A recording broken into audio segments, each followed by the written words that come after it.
आइए साथियों, पिछली क्लास में हम लोग पढ़ चुके थे 21 नंबर सवाल तक। 22 और 23 ये दोनों सेम 21 नंबर के जैसा ही है। इसको आप खुद से करके देख लीजिएगा। 24 से आज स्टार्ट करते हैं, 24 नंबर सवाल से।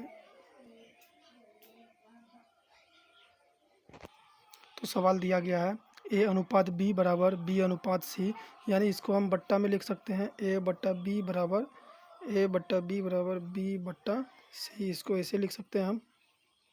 आइए अब इसको सॉल्व करते हैं। हमको पूछा गया है ए पे पावर 4 और बी पे पावर 4, इसका मान पूछा गया है। ये देखिए दोस्तों, ए पे पावर 4 और बी पे पावर 4 हमको पूछा गया है ए पे पावर 4 और अनुपात बी पे पावर 4, इसका मान पूछा गया है। आइए इसको सॉल्व करते हैं। तो इसको जो है कि सॉल्व करेंगे ध्यान से। तो इसको कोना कोनी गुना कर देंगे तो ये क्या हो जाएगा, ए और ए गुना सी। तो कितना हो जाएगा, ए और ए इंटू सी बराबर बी गुना बी। कितना हो जाएगा, बी पर पावर 4। अब इसको कुछ नहीं करेंगे, इसका दोनों तरफ स्क्वायर कर देंगे, इधर भी और इधर भी स्क्वायर कर देंगे। तो ये क्या हो जाएगा, ए का स्क्वायर इंटू सी का स्क्वायर बराबर ये हो जाएगा बी पे पावर 4। तो ये बी पे पावर 4 का मान निकल गया। बी पे पावर 4 बराबर से ए का स्क्वायर और सी का स्क्वायर। अब इस पे बिठा देंगे ए पे पावर 4 बी पे पावर 4 को। तो ए पे पावर 4 रहने देंगे, हो जाएगा अनुपात बी पे पावर 4 का मान क्या है, एक ए पे ए का स्क्वायर और इंटू सी का स्क्वायर। ये बी का पावर 4 का मान निकाले हैं यहाँ पे, ए का स्क्वायर और सी का स्क्वायर। तो इसको को इस पे इसको बैठा दिए। तो अब ये क्या हो जाएगा, ए का स्क्वायर और यहाँ पर से ए का स्क्वायर कट जाएगा। यहाँ ए पे पावर 4 है तो दो इससे कट जाएगा। या तो इसको ऐसे भी कटा सकते हैं, ये 2 से ये 2 दूना 4, इसको भी कटा सकते हैं, ऐसे भी कटा सकते हैं, या ऐसे डायरेक्ट भी कटा सकते हैं आप। ए का स्क्वायर में से ए का पावर 4 में से ए का पावर 2 ख़त्म हो गया। तो यहाँ पे क्या बच गया, यहाँ पे बच गया ए का स्क्वायर अनुपात सी का स्क्वायर। ये हो गया राइट आंसर। यहाँ पे ए का स्क्वायर बच गया, ये एक स्क्वायर में से स्क्वायर कट गया, तो सी का स्क्वायर ए का स्क्वायर बच गया, राइट आंसर। तो आइए दोस्तों सवाल नंबर 25 को देखते हैं। यदि ए का 15% बराबर बी का 20% हो तो ए अनुपात बी बराबर क्या होगा। बहुत ही आसान सवाल है, आइए इसको सॉल्व करते हैं। क्वेश्चन में बोला गया यदि ए का 15%, तो ए का मतलब गुना होता है 15%, नीचे आ जाएगा बराबर हो जाएगा बी का 20%, यानी 20% नीचे आ जाएगा। इसको कुछ नहीं करना है दोस्तों, ये 100 से 100 कट गया, ये 5 दिया 15, ये 5 चौके 20 कट गया। तो ए इधर से ए और इधर से हो गया बी, इधर से ए इधर से बी। इसमें कुछ नहीं करना दोस्तों। ए बराबर के इस पार में है तो उस पार वाला ए का मान हो जाएगा, इसका इस पार वाला इस बी का मान हो जाएगा, यानी इधर का इधर आ जाएगा। तो इसमें कुछ नहीं, बराबर 4 अनुपात ये इस पार में है, बराबर के इस पार में बी का मान ए में चले जाएगा, ए का मान बी में चले जाएगा। बहुत ही आसान है 4 अनुपात 3 इसका राइट आंसर हो जाएगा। अब आइए क्वेश्चन नंबर 26 में आते हैं। आइए दोस्तों सवाल नंबर 26 में चलते हैं। देखिएगा, यदि ए बी से 40% अधिक हो तथा बी सी से 20% कम हो तो ए सी का मान क्या होगा। आइए इसको सॉल्व करते हैं। तो सबसे पहले यहाँ पे लिख लेते हैं ए और बी और सी। इसमें साथियों एक बात का ध्यान रखिएगा, इसमें उसको पकड़ेंगे जिसका मान नहीं दिया गया हो। तो ए का भी मान दिया गया है, बी का भी मान दिया गया है, लेकिन सी का नहीं दिया गया है। तो इसको मान लेते हैं 100%। तो सी हो गया 100%। बी क्या है, इससे 20% कम है। यदि 20 कम है तो ये कितना हो जाएगा, 20% कम है तो ये 80% हो जाएगा। उसके बाद बोल रहा है ए जो है बी का 40% है, ए बी का 40%, यानी कि 80 का 40% है। तो 80 का 40% निकाल लेते हैं, 80 गुना 40, तो ये 8, तो इसका हो गया 16 दूना 32, यानी कि 80 का 32।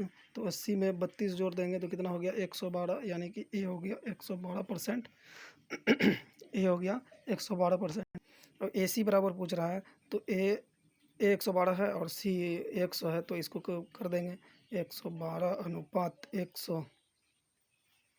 तो ये 28 बार में कट जाएगा, 5 से कट जाएगा 28 बार में, ये कट जाएगा अपना 4 से 28 से ये 4 बार में कट जाएगा, ये 25 से 4 बार में कट जाएगा, यानी 28 अनुपात 25 इसका राइट आंसर आ जाएगा। अब ये सवाल नंबर 27 में चलते हैं। सवाल नंबर 27 थोड़ा सा आसान है दोस्तों। इसमें दिया गया है ए अनुपात बी बराबर 2:3, बी अनुपात सी बराबर 4:5 हो तो ए प्लस बी अनुपात बी प्लस सी का मान ज्ञात करना है। आइए इसको देखते हैं, बहुत ही ईजी सवाल है। पहले इसका मान निकाल लेते हैं। इसमें दिया गया है ए अनुपात बी बराबर 2:3, यानी ए अनुपात बी बराबर दिया गया है 2:3।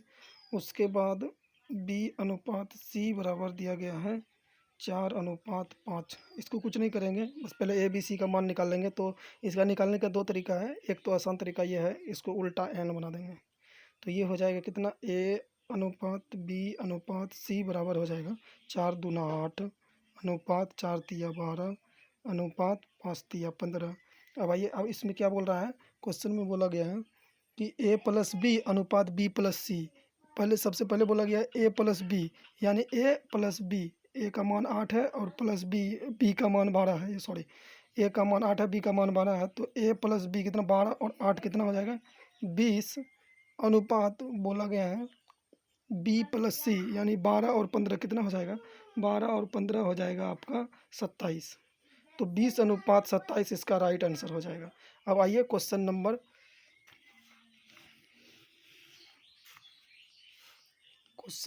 28 में चलते हैं। क्वेश्चन नंबर 28 में बोला गया है एक्स अनुपात वाई बराबर 2:1 हो तो x² - y² अनुपात x² + y² बराबर क्या होगा। तो आइए इसको सॉल्व करते हैं। तो इसमें साथियों कुछ नहीं करना है। x² - y² अनुपात x² + y², इस पे इसका मान को पुट कर देना है। तो x का मान है 2, y का मान है 1। कुछ नहीं करना है, इस पे पुट कर देना है x² यानी कि 2 का स्क्वायर, उसके बाद माइनस है तो माइनस, y का स्क्वायर यानी 1 का स्क्वायर अनुपात क्या दिया गया है, x का स्क्वायर यानी कि फिर से हो जाएगा 2 का स्क्वायर प्लस y का स्क्वायर यानी कि 1 का स्क्वायर। आइए इसको सोल्व करते हैं। 2 दूना 4 हो गया, ये माइनस 1 का स्क्वायर करेंगे तो 1 ही हो जाएगा अनुपात 2 दूना 4 प्लस 1 का स्क्वायर करेंगे 1 ही हो जाएगा। तो 4 में से 1 चले जाएगा 3 अनुपात 4 में 1 जोड़ देंगे 5, यानी 3:5 इसका राइट आंसर हो जाएगा। अब आइए सवाल नंबर 29 में चलते हैं। सवाल नंबर 29 में कहा गया है कि यदि x अनुपात y बराबर 7:3 हो तो x into Y plus y² बट्टा x² - y² बराबर वाट। इसका मान निकालना है, कुछ नहीं है, बस इजी सवाल है। आइए इसको सॉल्व करते हैं। मैंने क्वेश्चन को यहाँ पे लिख दिया है x अनुपात y बराबर 7:3 और इसका मान निकालना है। तो कुछ नहीं करना है, इसका मान को इस पे बिठा देना है, बस तुरंत सवाल बन जाएगा। तो x इंटू वाई यानी कि 7×3 कितना हो जाएगा 21। उसके बाद प्लस y 3 है, 3 का स्क्वायर हो जाएगा 9 बट्टा में x² यानी कि 7 का स्क्वायर 37×49। उसके बाद क्या है माइनस y का स्क्वायर 9 हो जाएगा। तो इसको सॉल्व करते हैं। 21 में 9 जोड़ेंगे तो कितना हो जाएगा, 21 में 9 जोड़ेंगे तो अपना 30 हो जाएगा अनुपात 49 में 9 को घटा देंगे तो कितना बच जाएगा अपना 40। तो इसको क्या करना है, 1 0 ख़त्म हो गया, यानी कि 3:4 इसका राइट आंसर हो जाएगा। अगर दोस्तों आपको वीडियो अच्छा लगे और आपको इससे प्रॉफिट हो रहा है, बेनिफिट हो रहा है, तो आप प्लीज़ हमारे चैनल को लाइक, सब्सक्राइब एंड शेयर करें। और RS अग्रवाल की किसी भी चैप्टर में, मैथ के किसी भी चैप्टर में कुछ दिक्कत हो तो आप कृपया क्वेश्चन को कमेंट में ज़रूर लिखेंगे। धन्यवाद।